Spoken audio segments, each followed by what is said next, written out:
Is Asma Khan the most influential woman in food? In this powerful interview, we speak to activist and restaurant owner Asma Khan of Darjeeling Express. This is the story of how Asma, who as a child shouted her name into the Indian mountains, became a Netflix star and an inspiration to millions. From supper clubs in her home to the success of owning one of London's most famous Indian restaurants, Asma is using her voice to speak up for women's rights, particularly the second-born daughters of India and around the world who have been discarded. Through her kitchen, staffed only by women, Asma is setting an example and delivering a message to the world. Welcome to The Scene with Asma Khan. Asma, it is a privilege to be here in your restaurant, Darjeeling Express, with you. Thank you so much for having us today. Thank you. We want to talk about the food here at Darjeeling Express, the women that you have, the heart that they put into it. It seems like they cook more with intuition and love rather than recipes and measurements. It's a rhythm. It's like the beat of a song that you know, and you just cook. We don't measure, we measure with our eyes and we measure with our hands. There's a word in my culture called andaz, which is estimate. You have a very heartwarming parts of the menu, particularly what you start with is Asma's dishes from home, or your, what do you call them, your childhood favourites. Yes. The toasties particularly. Delicious and so popular. Can you tell us about where they came from? The toasties was my lunch because I used to go to play cricket and play sports, and I used to miss lunchtime. So by the time I came, no one was going to give me lunch. So whatever was left over from the lunch that all the other people had eaten and the boys had eaten, they would just put into bread, and you know those kind of flying saucer ones, and cook it over the flame. I wanted to present on my menu the food of my childhood. So I've got also kosha mangsha, which is like the Bengali traditional goat curry. It's really about sharing what it is to have grown up in the kind of family where I did. These are all my mother's recipes, my grandmother's recipes. I don't want to impress you, I want to heal you. And the women cook with the kind of patience which is rare. And we have one thing only of everything. So one chicken, one prawn. Because I don't understand why Indian restaurants have all these, 1,000 entries on their menu. This is not how we eat. We make one thing, we make it with a lot of love. We give it time. Every layer of flavor that goes in is done at the right time. A few other favourites on the menu, which I'm sure must be from your childhood as well. There's a mango lassi. Yes, yeah, absolutely. And the thing is, summer is brutal in our part of the world, but it's the mango season as well. And the thing is that I see so many people using tinned mangoes because then it's the same. No, the next glass of mango lassi should taste different. Every glass of mango lassi will be made probably with a different mango. So it'll have difference in flavor. What are the other most popular dishes or your favourites that you serve? Well, I love biryani. I love cooking biryani. And I think that food is the great leveler. Where from that one pot, everybody gets fed. I think it's really important that people understand that, it's a privilege to eat. And I love making biryani. So biryani is very important. You also have a very tasty rice pudding as well. Yes. Which has a different flavour to it. It's cassia bark, and cassia bark is what we use for flavoring things with rice, with puddings, and it has a kind of smokiness and a kind of beautiful woody flavor.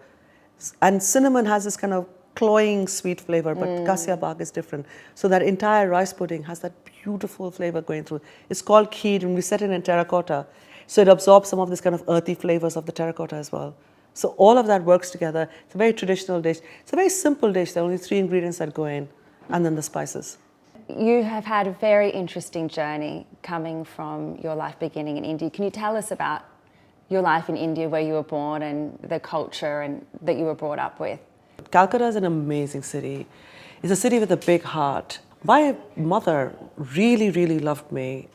My parents raised me equal to my brother and my sister. So just my immediate family life and the life in Calcutta was incredible. But extended family, not so great. So you were born the second daughter? Yes. So you have an elder sister, and then you were born as the second daughter, and culturally there is a stigma in India about Yeah, that. it's not a stigma, it's just deep disappointment. It's also fear because literally people say better luck next time when a girl is born. So the thing is that, then the second time round it's a girl, then there is this kind of panic that, oh, we're never going to have a boy, and the families are going to have an heir. These are complicated things, and all societies which are agrarian or come from a background where there is farming and it's about assets that are passed on, there is this big problem because girls don't inherit property. Girls don't inherit the farm. And that is one of the big, it's so deep-rooted that this fear that who's going to inherit our name, who's going to carry on our family business. It's crazy that even today people still feel that the automatic heir to anything is the boy in the family and not the girl. Could you feel growing up almost the pain of being the second daughter? So from the minute you're born, seeing your parents have this burden put on them that why didn't you have a boy? When I got into trouble and I got into fights, usually over cricket, I would take the bat and go home. And then these kids would come back and tell me, oh, your mother cried when you were born. You're really a troublemaker. And I used to take them by the scruff, take them to my mom and say, they said you cried that when I was born. Mother said no. So I used to tell them, okay, they lied. I only found out much later when my mother admitted to me that yes, there were tears, that there was this kind of sadness.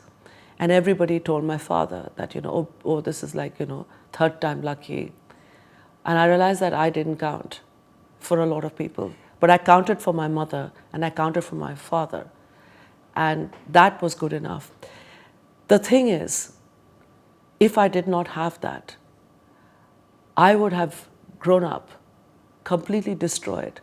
This lamenting of girls, the birth of girls, breaks your spirit. It does something to women. I know this. But for girls who didn't have that love and didn't have the faith, they've spent their whole lives being walked over by aggressive partners, people at work, even, grown-up sons pushing you around. Yes. And that is my concern. And I know that it's very hard for women to say it, to talk about it, because who is the one who hurt you? The ones who were supposed to love you the most. That is hard. I must say, I watched your Netflix episode, Chef's Table, and I had great surprise the message that came through, which is exactly what and the emotional connection I had to it, because I was born a second daughter in Australia, which is a modern, contemporary society. But I do know that, my mum did tell me over the years that when I was born as the second daughter, that all the relatives would call and say, we're so sorry you didn't have a boy for your husband. We're so sorry for you. And it is interesting, as you say, that you then became a tomboy. I was climbing trees. I was a tomboy. We were trying to be the boy. Absolutely. And this is so crazy. Women don't say it. You tried to be the boy. Yes. And I tried to be the boy for my mother, because I knew that people were so cruel to her. I know so many women who have lived their whole life feeling second class, feeling unwanted, unloved, unappreciated. But then you came to London. What brought you to London? I had an arranged marriage. I must explain this. An arranged marriage is not a forced marriage. There's a difference between being forced to marry. Arranged marriage is pretty much like speed dating, but with your whole family involved. They show you a boy, and if you like them, you get married, and it's, So you have a say. You have a choice. Yeah, of course you have. Oh my God, no way on earth was anyone going to make me do anything I don't want to do. Not Asma Khan. Yeah, so, I don't know, most girls. So even though you have an arranged marriage, forced marriage is different. You don't blindly go into No, you don't. You don't, absolutely. I told my mother, I am not marrying some feudal, crazy, noble royalty, because they're going to bloody drive me mad, and I will literally go mad. I wanted to marry someone intelligent, who was educated, but liberal, and who understood things about justice. And she found me this incredible person, very left-wing, a professor in economics, teaching at University of Cambridge, deep believer in justice and equality. And it works. I'm still And also- married. and also valued you and your opinions and you. Yeah, but this is one thing that, because he told me I don't believe in gender roles and I will cook for you, I didn't in the 3 months before us getting engaged and getting married learn how to cook. But he didn't tell me he was such a bad cook. So when I came to Cambridge, he cooked for me. Man, it was so bad. So how old were you when you got married? And I you was came 20, I was 21. You came to London. Tell us the journey of how you came to, food entered your life. When I moved to England, I lived in Cambridge. For the first few years, I didn't know how to cook. And then I applied to study at Cambridge University. To my shock and surprise, I got in. Then my husband told me that he was moving to London because he'd got his dream job. And I had not a great time in Cambridge at the beginning. Mm-hmm. I found the cold difficult. I found the isolation. The darkness. I had darkness. So then suddenly I panicked, realizing that Mushtaq is the only person I know. I hadn't fully been able to settle down. This sense of being uprooted and being lost and disconnected. 35 years ago, you couldn't call. There was no internet. You couldn't Skype. Food was a big issue. I realized that I cannot change the weather. I can't change the bloody... God, it's just so cold. Cold. And it is like dark by 5. And so I figured that the one thing that will make me feel complete is if I could cook. The food took me home because when I started to cook, I felt the presence of Ammu. I felt as if my mother was standing next to me. And so essentially out of complete hollow, raw pain loneliness and feeling so disconnected from everything. How did you learn to cook at that point? I went home the first time and I told my mother, I'm not going back. And she was like, is he bad to you? And then I said, Bad no. cooking. I said, no, I'm starving. And she was so shocked. But then I'm so smart. I did one thing. I terrorized all my aunts. Those who were good cooks would never share recipes. But I understood one thing. The absolute scandal, if I left my husband and came back, I had a wish list. I went to every aunt. I threatened that I would leave my husband and come back and bring shame to the family. And it worked. Why would they not share recipes? Oh, because it's an ego thing. Because when you make the best halim or you make the best biryani, everybody will come to your house to eat. And in any case, anyone who's Asian mothers, women from the Middle East, are so horrible at explaining recipes. They like a touch of this and a touch of that when it's ready. They tell you stuff that they think is interesting, leaving out half the ingredients. You have to watch them. You have to literally watch them. They're sneaking in some more spices. No, like my mother told me, I was trying to learn something. She told me put 1 cup of water. And the thing kept burning, it was not working. I kept telling Ammu, there's something not right, She's saying, 1 cup, 1 cup. Then I asked her, what cup? She's saying the yellow cup in my kitchen. Yellow cup is this big, it's a bloody jug. I was saying, why are you calling it 1 cup? I mean, like endless things like this. I was just like, I am going to learn, I'm going to be the best in the family. And this is my way out of loneliness. But also I felt this was a way of showing honor. Food has become a very important vehicle in your life that you've used to carry a message. So once you had learnt to cook food, what happened then when you came back to London? Well, for one, my husband was super impressed by the fact that I could cook. And I was so relieved I never had to eat his chicken curry and rice again.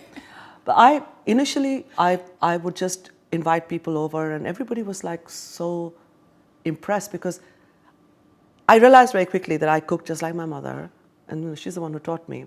And I knew very early on that I was going to use food in some ways to speak about justice, the rights of food, but also the rights of women.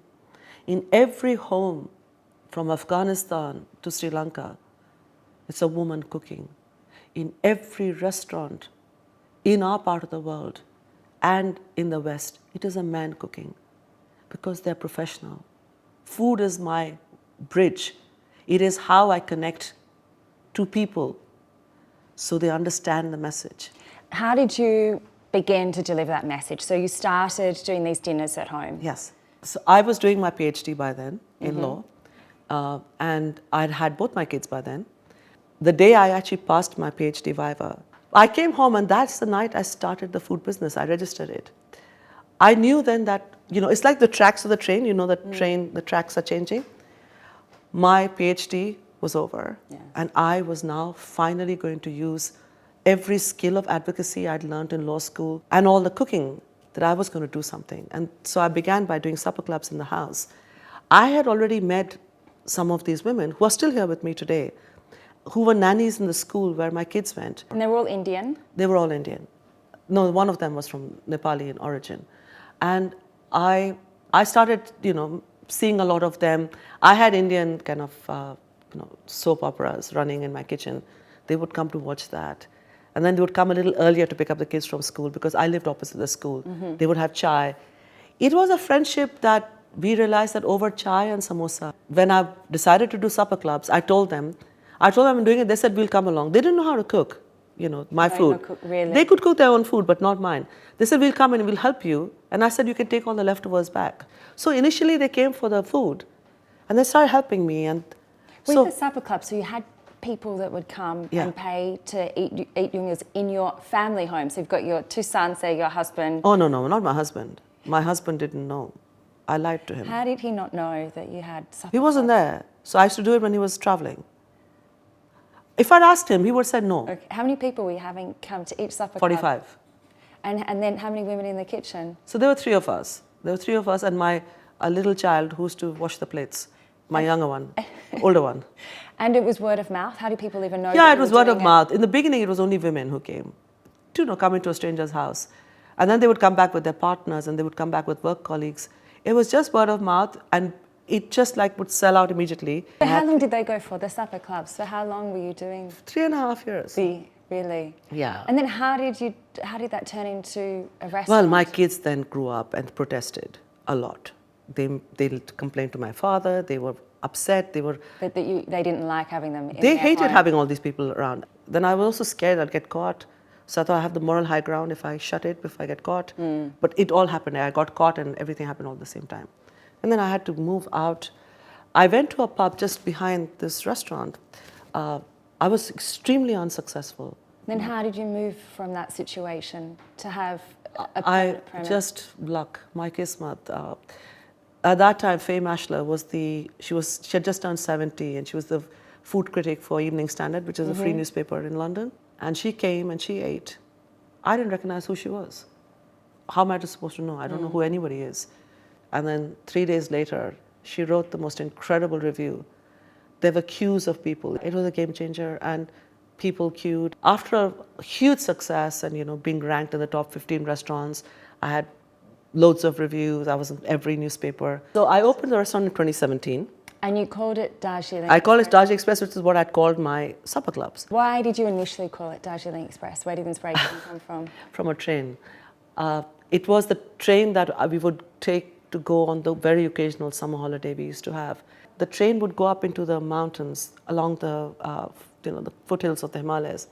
So I used to call my name out and the mountains would echo my name. That was my only time I remember feeling so powerful, because I felt the world know my name. I'm all powerful. I'm going to be free. And it was very uplifting, that moment as the train was going higher up into the mountain. So that was my Darjeeling Express moment. And I thought, okay, I'm going to name it after that.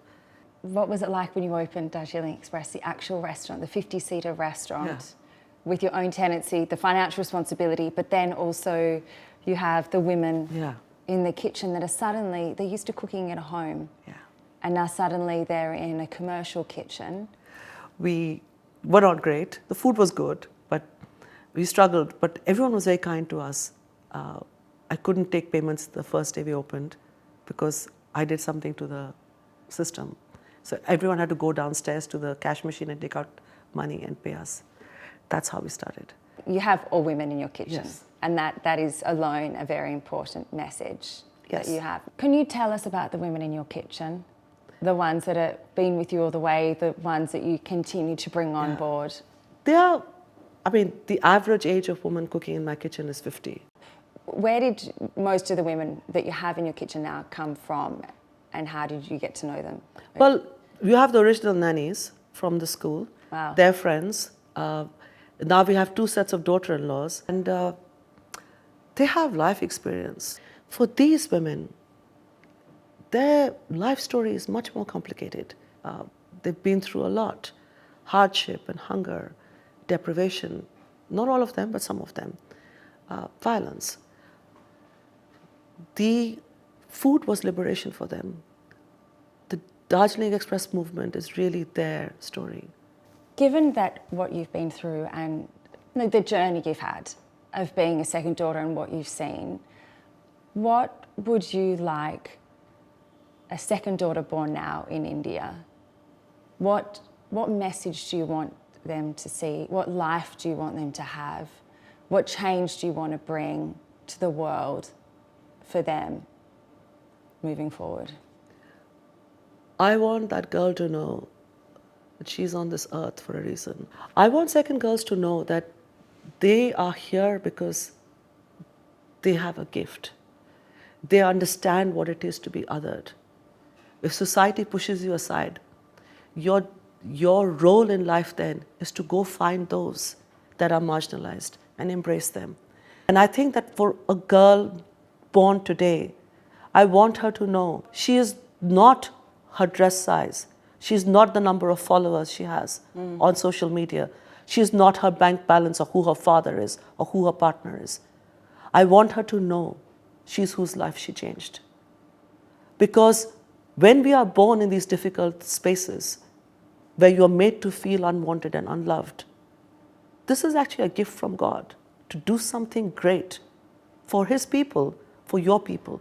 Do something for women, because this is an opportunity. Through having a restaurant like this, you're able to put that message across, and you are setting an example. So not only you, with your wonderful, inspiring words, saying how people can move forward, but it's incredible what you're showing it every day when people can walk in here and see these amazing women cooking their dishes. How do you want to grow that message yourself? That's a very good question. I want to open a leadership school. I want to open a leadership school for women. I want to teach women how to lead. This is the only way it's going to change. If enough of us are in positions of power, where we are recruiting, where we are promoting, I want women to be those powerful forces who will stand by other women and say, I see you. Yes, you are free to do whatever you want to do. Wear what you want, not wear what you want. Do whatever you want. The fact that even today, old white men can decide whether or not you can, have an abortion in today's world is shocking.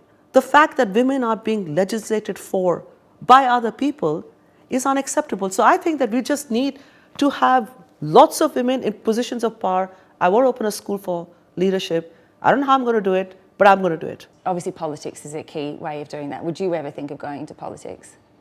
No, I think the problem with politics is that you've got to then toe the party line. I hate people telling me what to say.